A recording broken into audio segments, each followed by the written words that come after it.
Jim, Terrence Crawford is a four-division champion after this unanimous decision victory over Israel Madrimov. Your thoughts on this fight? Why did he win? Well, like so many fights at or near the top of this subjectively judged sport, it truly could have gone either way.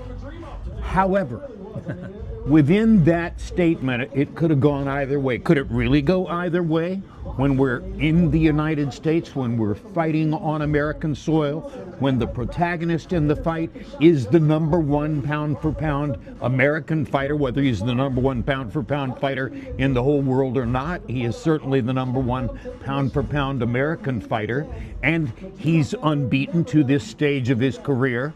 How much chance is there under those circumstances that judges are going to yield a decision from Madrimov instead of Crawford? So we got what we should have expected in a really good fight.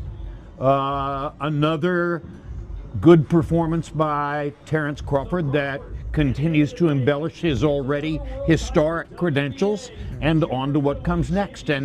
And now we've seen another new face, Madrimov, and we've seen that he's an excellent fighter. And who knows? I mean, you know, he goes back to 154 pounds. I think that Terrence is going to look up the scale and see if he can get a fight against Canelo at 168 pounds. And based on what we saw tonight, I don't give him a lot of chance to win that.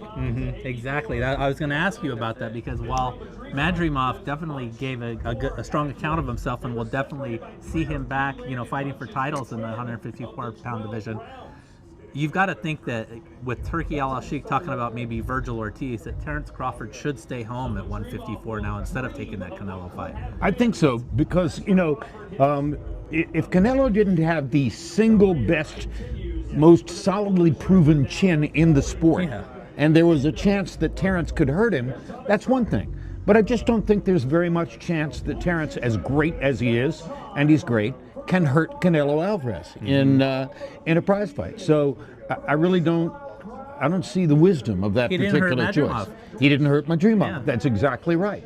Didn't hurt him a single time. And carved out what I thought was a win, but it's a very close win, and it's the kind that is, you know, as much subjective as objective.